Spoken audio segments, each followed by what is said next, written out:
దేవుని అతి పరిశుద్ధమైన నామానికి మహిమ కలుగును కాక. ఈ క్రీస్తు పరిచర్య ఛానల్ ద్వారా వాక్యాన్ని వింటున్నటువంటి క్రీస్తు పరిచర్య అనుచరులకును విశ్వాసులకును యావత్ ప్రపంచానికి మన ప్రభువైన యేసుక్రీస్తు నామంలో మా శుభాభివందనాలు తెలియజేసుకుంటున్నాం. మీరందరూ బాగున్నారా ప్రియులారా? ఈ పరిశుద్ధ దినాన మీరందరూ ఆలయానికి వెళ్ళి దేవుని సన్నిధిలో గడిపి దైవ ఆశీస్సులు పొందుకున్నారని నేను విశ్వసిస్తున్నాను. సమస్త భారం మోయుచున్న నా జనమ నా యొద్దకు రండి, నేను మీకు విశ్రాంతి కలుగు చేసేదను అని దేవుడు చెప్పిన మాట రీతిగా మీ ప్రతి కష్టాన్ని ప్రతి నష్టాన్ని దేవుడు తీర్చునుగాక. ఫిలిప్పీ 4:19 చెప్పబడిన రీతిగా కాగా దేవుడు తన ఐశ్వర్యం చొప్పున క్రీస్తు యేసునందు మహిమలో మీ ప్రతి అవసరమును తీర్చును. అవును ప్రియులారా, మన దేవుడు నమ్మదగినవాడు, సహాయకుడు. మనల్ని ప్రతి కష్టం నుండి ప్రతి నష్టం నుండి విడిపించగలిగిన వాడే ఉన్నాడు. పట్టుదలతో విసుగక నిత్యం ప్రార్థన చేస్తే తప్పక దేవుడు మీ అందరికీ తోడే ఉండి మీ కార్యాలు నెరవేర్చుడు ప్రియులారా. అయితే పోయిన వారంలో మనం ధ్యానించుకున్న రీతిగా ఉపవాసం అంటే దేవునికి దగ్గరగా బ్రతకడం, దేవునితో సాన్నిధ్యం పెంచుకోవడం, తద్వారా మన అవసరతలు మన అక్కర్లు ఆయన సన్నిధిలో తెలియజేసేందుకు ఒక మార్గమని ఉపవాసం ఉండడం వలన వచ్చే ఉపయోగాలని మనం ధ్యానించుకున్నాం ప్రియులారా. కానీ ఈ దినం మనం ఎటువంటి ఉపవాసం ఉంటున్నాం? ఆ ఉపవాసం దేవునికి ఇష్టమైనదా? అసలు దేవునికి ఇష్టమైన ఉపవాసం ఏంటి అనే దాని మీద, ఆ అంశం మీద మనం ఈరోజు వాక్యం ధ్యానించుకునే దానికి ప్రయత్నం చేద్దాం. అయితే దేవుడు ఉపవాసం అంటే ఒక ప్రత్యేకమైన కోణంలో ప్రార్థనా జీవితాన్ని కలిగి జీవించాలని తెలియజేస్తూ ఉన్నాడు. అలాగనే నీతి క్రియలు కలిగి ఉపవాసం ఉండాలి అని సూచిస్తూ ఉన్నాడు. అలా జీవించడం వలన ఎంత గొప్ప ఆశీర్వాదాలు వస్తాయో మనకు తెలుస్తూ ఉంది. క్రియలతో కూడిన భక్తి జీవితాన్ని కనుక మనం జీవిస్తే ఆ భక్తి జీవితానికి తగినట్లు ప్రతిఫలం మన జీవితాలకు అనుగ్రహించాలని దేవుడు ఆశపడుతూ ఉన్నాడు ప్రియులారా. కానీ అలాంటి క్రియలతో కూడిన ఉపవాసం ఈరోజు మన జీవితాల్లో మనం ఉంటున్నామా లేదా అనేది మనం ఒకసారి మనల్ని ఆత్మపరిశీలన చేసుకుందాం.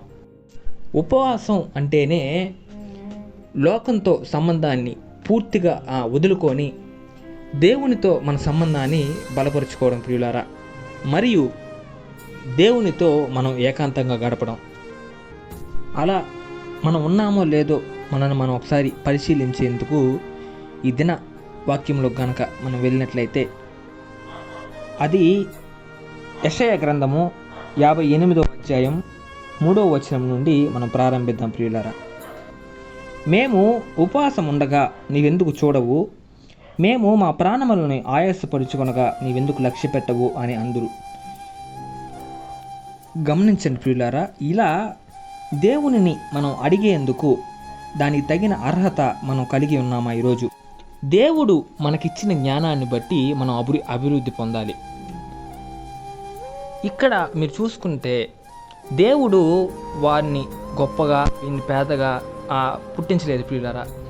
దేవుడు అందరినీ సమానంగా ఈ భూమి మీదకి పంపించాడు. వారి జ్ఞానాన్ని బట్టి వాళ్ళు అభివృద్ధి పొందుతారు. అయితే ఇక్కడ మనం ఏం చేస్తామంటే కొన్ని పరిస్థితుల్లో కానీ మనం ఉపవాసం ఉంటున్నప్పుడు నీవెందుకు చూడవు, నువ్వెందుకు లక్ష్య పెట్టవు అని దేవుణ్ణి మనం నిలదీస్తూ ఉంటాం. జాగ్రత్తగా చూడండి, ఇక్కడ దేవుని మార్గంలో నడిచి వారి జ్ఞానాన్ని బట్టి గొప్పవాళ్ళు అయిన వాళ్ళు ఉన్నారు, చెడు మార్గంలో వెళ్ళి గొప్పవారు అయిన వాళ్ళు ఉన్నారు. అయితే ఇక్కడ ఏంటి అని అంటే దేవుడు ప్రతి ఒక్కరికి జ్ఞానం సమంగానే ఇచ్చాడు. అయితే మనం అభివృద్ధి పొందడానికి మన జ్ఞానాన్ని ఏ మార్గంలో ఉపయోగించుకుంటున్నాం అన్నది ఇక్కడ ఆ విషయం. దేవుడు నీకు ఇచ్చిన జ్ఞానాన్ని నువ్వు సరైన రీతిలో ఉపయోగించుకుంటున్నావా? దేవుని సహాయం పొందుకొని కష్టపడి పనిచేసి నీవు అభివృద్ధి పడుతున్నావా? నీతో పాటు నీ కుటుంబాన్ని అభివృద్ధి పరుస్తున్నావా అన్నది ముఖ్యం. దేవుడు నీకిచ్చిన జ్ఞానాన్ని నీవు ఏ మార్గంలో ఉపయోగించుకుంటున్నావో నిన్ను ఒకసారి నువ్వు ప్రశ్నించుకో. కానీ కొంతమంది ఉంటారు, దేవుని వాక్యం వింటారు, ప్రార్థన చేస్తారు, దేవునికి లోబడి దేవుని మాట వింటున్నట్టే బయటికి కనిపిస్తారు, కానీ వినరు దేవుని మాట. పైగా వీళ్ళు ఆ దేవునికి ప్రార్థించిందో లేదంటే ఏదన్నా వాళ్ళ జీవితాల్లో రాలేదు అని అంటే దేవుణ్ణే దూషిస్తారు. వీళ్ళు దేవుని మార్గంలో నడవకపోగా వీళ్ళు అడిగిన కోరికల్ని క్షణాల్లో దేవుడు తీర్చాల, లేదంటే దేవుని గురించే కపటముగా మాట్లాడడం మొదలు పెడుతూ ఉంటారు. ఇలాంటి వారి ప్రార్థనలకు దేవుడు జవాబిస్తాడా, ఇవ్వాలంటారా? మనం ఎలాంటి ఉపవాసం ఉంటున్నామో, ఎలాగ ఉపవాసం ఉండాలో పరిశుద్ధాత్మ దేవుడు ఈరోజు మనకు తెలియపరచాలనుకుంటున్నాడు. మనం ధ్యానించుకుంటున్న వాక్యాంశంలో అంటే యెషయా గ్రంథము 58వ అధ్యాయం 4వ వచనంలో కనుక మనం ఇంకొకసారి గమనించుకున్నట్లయితే, మీ ఉపవాస దినమున మీరు మీ వ్యాపారం చేయుదురు, మీ పనివారి చేత కఠినమైన పని చేయించెదరు, మీరు కలవపడుచు వివాదం చేయుచు అన్యాయంగా గుద్దులాడుకొంచు ఉపవాసం ఉందరు, మీ కంఠధ్వని పరమున వినబడినట్లుగా మీరు ఎప్పుడూ ఉపవాసం ఉండరు. అట్టి ఉపవాసము నాకు అనుకూలమా? మనుష్యుడు తన ప్రాణముని బాధపరుచుకోవాల్సిన దినము అట్టిదేనా? గమనించండి ప్రియులారా, ఇక్కడ పరిశుద్ధాత్మ దేవుడు మనకు చెప్పాలి అనుకుంటున్న మొదటి విషయం ఏంటి అంటే, ఉపవాసం ఉంటాం కానీ ఆ ఉపవాసం రోజునే మనం మన వ్యాపారం చేసుకుంటాం. అంటే వ్యాపారమే, దేవుడే, ఉపవాసమే. 2, ఉపవాసం ఉంటాం కానీ మన పని చేత కఠినమైన పని చేస్తాం. అంతేగాని లేదా మనం ఉపవాసం ఉంటున్నప్పుడు, మనం ప్రార్థిస్తున్నప్పుడు, దేవుని నడవడితో మనం నడుస్తున్నప్పుడు మన పనివారిని కూడా ప్రార్థన కూర్చోబెట్టుకొని వారికి దేవుడి గురించి చెప్పడం, వారిని ఆ ప్రార్థనలో నడిపించడం చేయం. 3, ఉపవాసం ఉంటాం, మనం కలవపడతాం, మన ఎదుటి వారితో గుద్దులాట పెట్టుకుంటాం, దుర్భాషలు ఆడుకుంటాం ఒకరిని ఒకరం, కానీ ఉపవాసం ఉంటాం. 4, ఉపవాసం ఉంటాం, మన కంఠధ్వని పరమున వినబడినట్లుగా ఉపవాసం ఉంటాం. అంటే మన గొంతు ఎదుటివారితో గొడవ పడడానికి బాగా వినపడుతుంది, ఎదుటివారితో దుర్భాషలాడడానికి మన గొంతు బాగా వినపడుతుంది, మనం వినడానికి మన గొంతు బాగా వినపడుతుంది, బాగా అరుస్తాం. కానీ ప్రార్థనలో మనం గడిపేటప్పుడు, ఉపవాస దినంలో మనం గడిపేటప్పుడు మాత్రం మన గొంతు పరమున వినపడదు. అంటే దేవునికి వినపడేలా మనం ఉపవాసం ఉండం, దేవునికి వినపడేలా మనం ప్రార్థన చెయ్యం. ఇట్లాంటి ఉపవాసము దేవునికి అనుకూలమైనది అని మీరు అనుకుంటున్నారా? ఒక మనుషుడు తన ప్రాణమును ఆయాసపరుచుకొని బాధపరుచుకొని ఆకలితో ఉపవాసం ఉండడం ఇలాగేనా? మరలా ఒకసారి యెషయా గ్రంథంలో గనక మనం వెళ్ళినట్లయితే 5వ వచనం గనక మనం గమనించుకున్నట్లయితే, ఒకడు జమ్ము వలె తల ఉంచుకొని గోని పట్టు కట్టుకొని బూడిద పరుచుకొని కూర్చుంటే ఉపవాసమా? అట్టి ఉపవాసము యెహోవాకు ప్రీతికరమని మీరు అనుకుందురా? గమనించండి ప్రియులారా, పాత నిబంధన కాలంలో ఈ ఉపవాసం ఎలా ఉండేవారు అని అంటే, గోని పట్టు కట్టుకొని బూడిద పరుచుకొని ఉపవాసం ఉండేవాళ్ళు ప్రియులారా. కానీ అదే కొత్త నిబంధన కాలంలోకి వచ్చేటప్పటికి ఇటువంటి ఉపవాసం ఉండాలి అని దేవుడు చెప్పట్లేదు. కానీ ఎలాంటి ఉపవాసం ఆయనకి ప్రీతికరమైనదో ఇక్కడ మనం కింద ఉన్న వచనాల్లో గమనించాం ప్రియులారా.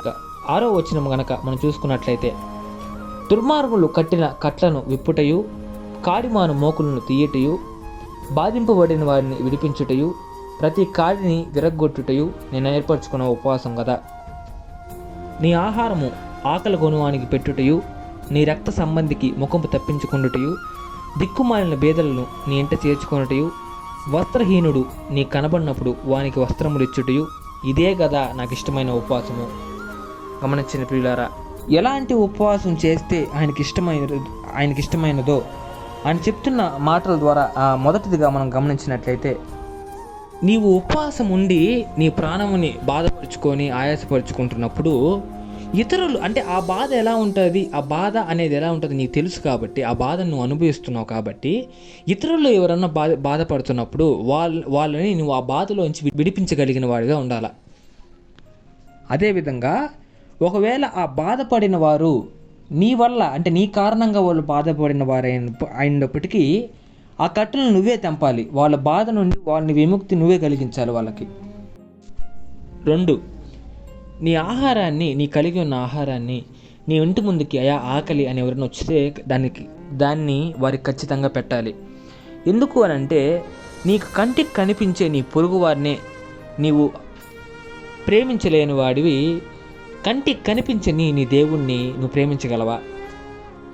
3, నీ రక్త సంబంధికి ఒకవేళ నీ రక్త సంబంధి నీతో గొడవ పడి ఉండొచ్చు, నీకు కీడు తెలపెట్టాలని వాళ్ళు చూసి ఉండొచ్చు. అయినప్పటికీ వారు నీకు ఎదురైనప్పుడు నీ మొహం చాటేయకూడదు. వారు ఏమైనా సహాయం అడిగితే వారికి తప్పక సహాయం చేసి పెట్టాలి. 4, దిక్కు దేశే లేకుండా ఉన్న వాళ్ళని నువ్వు తప్పగా ఆదరించాలి. వానికి వస్త్రములు ఇచ్చి వారిని నువ్వు చేరదీయగలిగితే దేవుని దృష్టికి నువ్వు ఉత్తముడుగా ఎంచబడతావు. ఇట్లా నీవు ఉపవాసం ఉంటున్నప్పుడు నువ్వు ఎప్పుడైతే ఈ పనులు చేస్తావో ఆ ఉపవాసమే దేవునికి ఇష్టమైన ఉపవాసం. అంటే ఇంక దీనికి మించి ఇంకెక్కడేం లేదు. ఒకవేళ ఇట్లాంటి ఉపవాసమే గనక నీ జీవితంలో నువ్వు చేయగలిగితే దేవుని దగ్గర నుంచి ఎంత గొప్ప గొప్ప ఆశీర్వాదాలని నువ్వు పొందుకుంటావో మనం కింద ఉన్న వచనాల్లో చదువుకుందాం. ఇదే కదా నాకు ఇష్టమైన ఉపవాసము.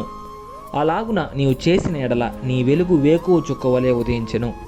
స్వస్థత నీకు శీఘ్రముగా లభించును. నీ నీతి నీ ముందర నడుచును. యెహోవా మహిమ నీ సైన్యపు వెనకటి భాగమున కావలి కాయును. అప్పుడు నీవు పిలువుగా యెహోవా ఉత్తరమిచ్చును. నీవు మొర్రపెట్టగా ఆయన నేనున్నాను అనెను. అలాగున దేవునికి ఇష్టమైన ఉపవాసం నీవు చేసినప్పుడు దేవుడు నీ పట్ల చేసే క్రియలు ఏంటి అని అంటే, 1, వెలిగింపబడిన నీ జీవితం వేకువ చుక్కవలే ఉదయిస్తుంది. నీవు ఒకవేళ అనారోగ్యంతో బాధపడుతున్నావా, స్వస్థత నీకు శీఘ్రముగా లభిస్తుంది. నీవు చేసిన నీ నీతి కార్యాలు నీ ముందర నడుస్తాయి. 3, 4, అప్పుడు నీవు ప్రార్థన ప్రభువా అనగానే చాలు దేవుడు నీకు వెంటనే జవాబు ఇవ్వగలుగుతాడు. నేనున్నాను అని ధైర్యం చెప్పగలిగిన వాడుగా దేవుడు ఉన్నాడు. అలా కాకుండా నువ్వు మనుషులను బాధ పెట్టి వేలు పెట్టి చూపి వాళ్ళని తిరస్కరించి వాళ్ళ హృదయాలు నొచ్చే పనులు చేసి చెడ్డది ఏదన్నా ఒక విషయం వచ్చినప్పుడు ఆ చెడ్డదానిని బట్టి నీవు మాట్లాడి ఇలాంటి విషయాలన్నీ నువ్వు మానుకొని దేవునిలో ఆకలి కొని వారికి ఆహారం ఇవ్వటము, శ్రమల్లో ఇరుక్కున్న వాళ్ళని రక్షించడము, విడిపించటము, ఇలాగూ దేవుని కార్యాలు నువ్వు చేసినప్పుడు కారు చీకట్లో నీ వెలుగు ప్రకాశిస్తుంది. దేవుడు నిన్ను బలపరిచి నిన్ను దృఢపరిచి నిత్యం నడిపిస్తాడు. ఒక విధమైనటువంటి క్షామ కాలంలో మనం ఉన్నప్పటికీ మనల్ని ఆయన తృప్తిపరిచిన వాడుగా ఉన్నాడు. మన ఎముకలకి ఆయన బలాన్ని ఇచ్చి ఆయన శక్తిని మనకు అనుగ్రహిస్తాడు. ఈ ఉపవాస దినాన్ని మనం ఏ రీతిగా ఆచరిస్తామో అదే రీతిలో మన విశ్రాంతి దినాన్ని అంటే ఆదివారం కూడా అంతే ఘనంగా మనం ఉండగలిగితే, అంటే మన వ్యాపారం చేయకుండా, మన పనివాని చేత కఠినమైన పని చేయించకుండా, ఈ కలగపడుచు వివాదం చేయొచ్చు, గుర్దులాడుకొంచు, దుర్భాషలాడుకొంచు, దేవునికి ఇష్టమైన పనులు ఏవి చేయకుండా విశ్రాంతి దినము దేవునికి ప్రతిష్టమైనది, దేవునికి ఘనమైనది, మనోహరమైనది అని నువ్వు జ్ఞాపకం ఉంచుకొని మన జీవితాల్లో కూడా మనం ఆ దినాన్ని ఘనంగా ఆచరించినప్పుడు మనము దేవుని యందు ఆనందించే వారమై ఉంటున్నాం ప్రియులారా. అప్పుడు ఆ రీతిగా దేవునికి ఇష్టమైనట్టు మనం ఉపవాసం ఉండిన ఎడల దేవుడు మనకి ఇచ్చే ఆశీర్వాదం ఎలాగుంటుంది అని అంటే, దేశమంతట్లో ఉన్నతమైన స్థితిలో మనల్ని నిలువబెట్టే దేవుడుగా ఉన్నాడు ప్రియులారా. ఆఖరి వచనం చివరి వచనంగా మనం చూసుకున్నట్లయితే, నీ తండ్రి అయిన యాకోబు స్వాస్థ్యమును నీ అనుభవంలో ఉంచేదను. యెహోవా సెలవిచ్చిన వాక్కు ఇదే. ఆమెన్. ఇక్కడ మనం చూసుకున్నట్లయితే యాకోబు స్వాస్థ్యం నీ అనుభవంలో ఉంచేదను అంటే, యాకోబు స్వాస్థ్యం మనకు ఎక్కడి నుంచి వచ్చింది ప్రియులారా? అబ్రహాం నుంచి వచ్చింది. అబ్రహాముని ఏ రీతిలో దేవుడు ఆశీర్వదించాడో ఆ రీతిలోనే మన కుటుంబాలని, మనల్ని అందరినీ కూడా అంత గొప్పగా ఉన్నతమైన స్థితిలో దేవుడు ఉంచుదామని ఈరోజు అనుకుంటున్నాడు. ఈరోజు నా జీవితాలలో దేవుని న్యాయ విధిని విడువని వ్యక్తులుగా, నీతిని అనుసరించి నడుచుకునే వ్యక్తులుగా, ప్రతిరోజు ప్రార్థన చేసే వ్యక్తులుగా, దేవుని నామమును తెలుసుకోవాలి అని ఆసక్తి చూపే వ్యక్తులుగా, దేవుని ప్రత్యక్షతను ఆశించే వ్యక్తులుగా, మంచి ఆత్మీయ అనుభవాలను కలిగిన వ్యక్తులుగా ఈరోజు మన జీవితంలో మనం ఉన్నాము లేదో ఆత్మ పరిశీలన చేసుకున్నాం ప్రియులారా. ఆ దిశగా నా జీవితాల్లో పరిశుద్ధాత్మ దేవుడు ముందుకు మన కుటుంబాలను నడిపించునుగాక. ఆమెన్. ప్రార్థన. ప్రేమగల మహిమగల ఆ దేవుడా, మా రక్షక, వేతరముల వరకు మేలును కనికరమును చూపించే దేవుడా, అత్యున్నతుడా, ఉన్నతుడా, ఉన్నవాన్నో నన్నవాడు దేవా, నీకే వందనాలు, స్తుతులు, స్తోత్రాలు చెల్లించుకుంటున్నాం నా తండ్రి. నిత్యం దేవదూతుల చేత పరిశుద్ధుడు పరిశుద్ధుడు పరిశుద్ధుడు అని పోగొడు మహాదేవ మహాగణుడ, నీకే స్తుతులు, స్తోత్రాలు చెల్లించుకుంటున్నాం నా తండ్రి. నేను గడిచిన కాలం అంతట్లో నీ మమ్మల్ని కాపాడిన రీతిలకే నీకే స్తుతులు, స్తోత్రాలు చెల్లించుకుంటున్నాం నా తండ్రి.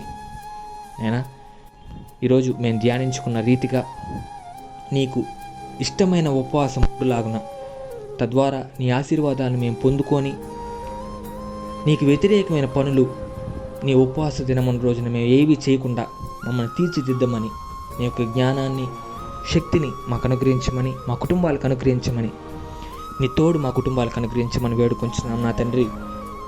నేను ఈరోజు ధ్యానించుకున్న విధంగానే ప్రతి ఒక్క బిడ్డ జీవితంలో ఆ బిడ్డ ఉపవాసం ఉండి నీకు దగ్గరగా జీవించి నా తండ్రి నీవిచ్చే ఆశీర్వాదాన్ని పొందుకోనిలాగిన నీ శక్తిని అనుగ్రహించమని, ఈ క్రీస్తు పరిచర్య సేవని ఇంతలా ఆశీర్వదించినందుకు నీకు స్తుతులు, స్తోత్రాలు చెల్లించుకుంటూ బిడ్డల అందరి కుటుంబాలని కాచి కాపాడి బలపరచమని, వాళ్ళకి ఏవేవి బలహీనతలు ఉన్నాయో నా తండ్రి నాకైతే తెలియదు నా తండ్రి, సమస్తం ఎరిగి ఉన్న దేవుడు నా తండ్రి.